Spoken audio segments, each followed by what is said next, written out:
Like, I'm sure you've heard, like, the soul, the higher intelligence, the higher self, you, before you incarnate, decide, like, 95% of, like, life is predetermined.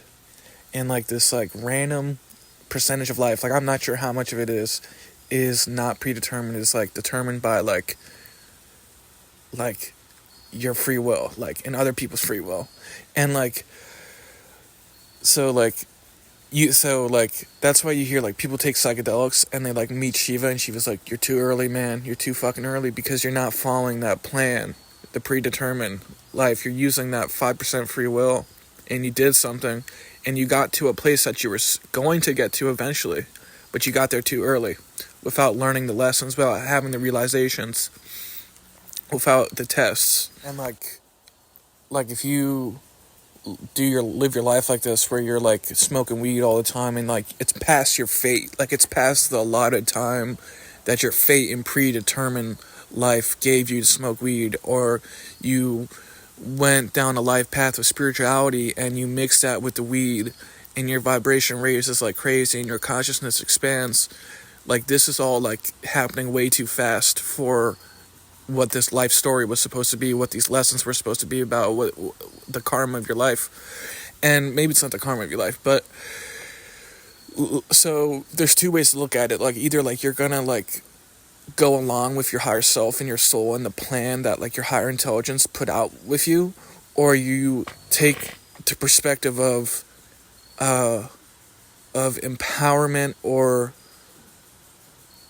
the right to enlightenment from the body's perspective, because it's like, it's a very righteous thing, because it's like, this body consciousness has now decided that it's not going to follow the story, and it's going to get enlightened any way possible. It's going to ascend all of its suffering, it's going to ascend all the lessons, it's going to ascend all the attachments through its free will. And you have to really flex your power, because, like, you'll just get kicked out of realms. Your higher self will give you anxiety and depression and all sorts of things for doing drugs or living a different type of life. And you have to decide, like, am I gonna go against, like, one of the most powerful parts of myself to get enlightened, because I'm the righteous body consciousness, or am I gonna follow the story that was divinely created for myself and just suck it up? And those are two different pathways.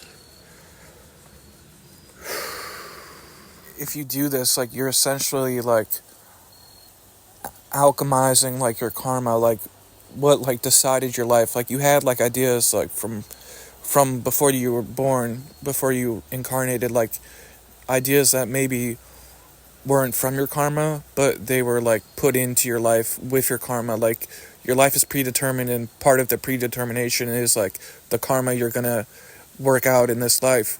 And, like, that's why, like, they say God and Guru can change fate, because if you pray to these people, these powerful beings, they can change what's predetermined in your life. They can transmute that karma.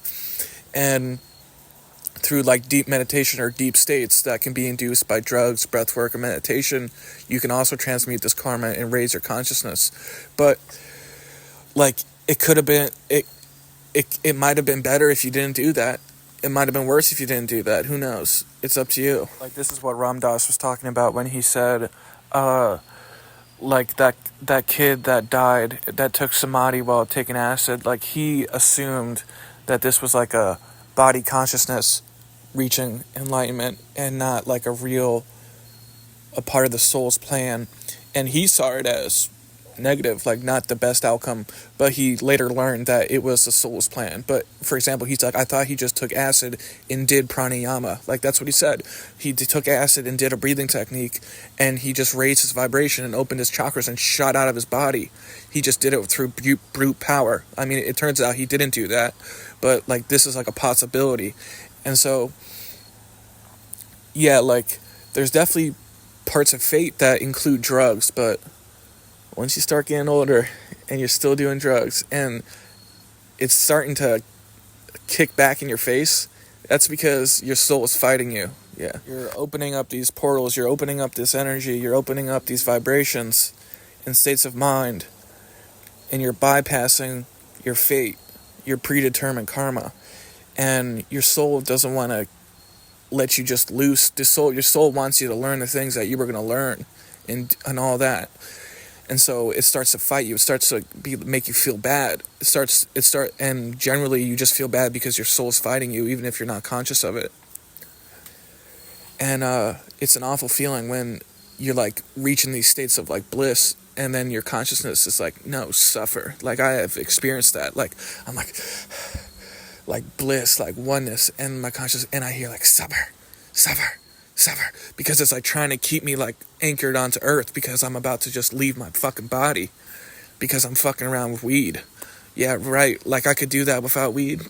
Not really. Eventually, if I follow the fucking story, I will be able to. And like the way like the soul or in the higher self will like try and control you and fight you when you're using drugs that aren't in line with your faith is like make you like obsessed with your heartbeat or something like that, because if they could make you focus on your heartbeat or show you horrific visuals, you're not gonna focus on God or focus on oneness or focus on enlightenment or whatever you focus on to raise your vibration, and not like bypass all this other stuff, because you're supposed to put in impressive, hard, sober work into reaching those states, not just I took acid. See you later.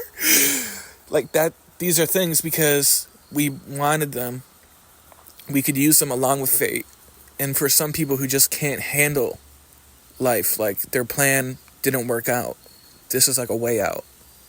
But if you're trying to live like a non-failure type of life, not good. Like you can learn a lot from acid, but if you were someone that learned the discipline and the concentration and the focus to hold that type of psychic awareness soberly, you would be miles more advanced than a guy that got enlightened from acid. And you would also have more time to have lessons be shown to you psychically and realizations be fed to you psychically, where you would have more appreciation, more positive realizations, more outlook on life than the guy that just took acid and got enlightened. And maybe, like, I think drugs are their big thing. Like, you could potentially go against your fate or alchemize your fate with meditation, or alchemize your fate with a breathing technique. I would say meditation is the most respected way to alchemize your fate, because it takes hard work.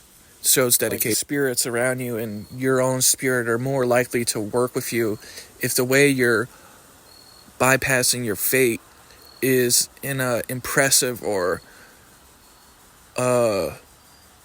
like a responsible way, like a put the work in, or gave yourself time to learn things while you achieve these higher states, then like it'll work with you a bit more. But the thing with drugs is drugs are just like straight up powerful energies that can open you up to like the next level and the next level and the next level, and you haven't done the work to get there or learn the lessons. And your soul will fight you, because it'll fight you. And it'll make you psychotic, make you focus on random things, because it's trying to make you not focus on focus itself, to go up and up and up. And like, I'm willing to bet that the reason, like, yeah, it's like, say you're researching like a breathing technique, they're like, you should not do this unless you have a guru, and unless you read this whole book on how to do it. And it's like a simple breathing technique. It's like, that's because like the way they tell you how to do it, the way a guru tells you how to do it, is in line with fate. It was a manifestation of the predetermined fate, or it was like a manifestation of divinity, and it's a accepted way for you to bypass your fate, and it's a controlled way for you to bypass your fate. The guru is going to make sure that you get all the lessons you're supposed to get and work out all the karma you're supposed to work out. And that's why there's like these like rules, like always have a guru if you're going to do this, or make sure you follow exactly how to do it. Because if you're just like, Wim Hof, and you like fucking die and like leave your body, like, bro, you were supposed to be around for another 40 years.